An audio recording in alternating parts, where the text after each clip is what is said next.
Assalamualaikum warahmatullahi wabarakatuh. Apa kabar semuanya? Semoga dalam keadaan sehat. Bertemu lagi dengan saya. Baik, kita masuk ke dalam materi. Materi hari ini yaitu tentang teks prosedur. Mari kita simak bersama-sama.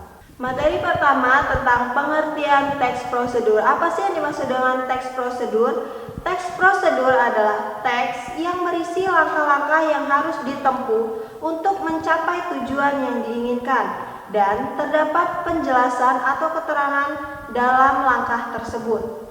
Misalnya, kamu sedang mencari tulisan cara memutihkan wajah melalui internet.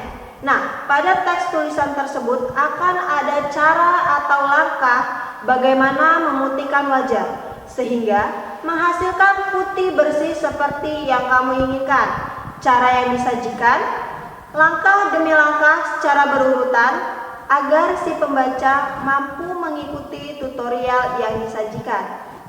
Kita lanjut, kedua ada ciri-ciri teks prosedur. Nah, ciri-ciri teks prosedur dibagi menjadi 5. Yang pertama, berisi langkah-langkah kegiatan yang dapat berupa poin-poin ataupun paragraf. Nah, teks prosedur umumnya berbentuk poin-poin yang berisikan langkah-langkah kegiatan.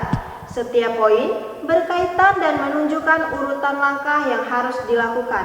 Namun, ada pula teks prosedur yang berbentuk paragraf dan tidak menggunakan angka sebagai urutan.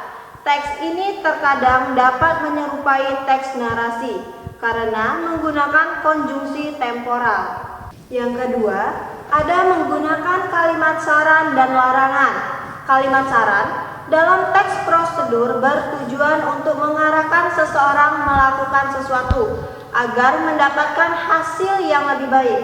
Begitu pula dengan kalimat larangan, yaitu agar seseorang tidak melakukan langkah yang salah.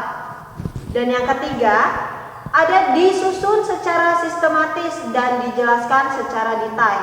Maksudnya, teks prosedur berisi langkah-langkah yang sistematis dan runtun. Setiap langkah juga dijelaskan secara detail agar pembaca dapat memahami langkah yang akan dilakukan. Yang keempat, ada berisi informasi yang bersifat objektif. Maksudnya, teks prosedur berisi informasi yang bermanfaat untuk semua orang. Informasi yang disampaikan juga bersifat objektif, berdasarkan percobaan atau analisis, bukan hayalan dari penulis.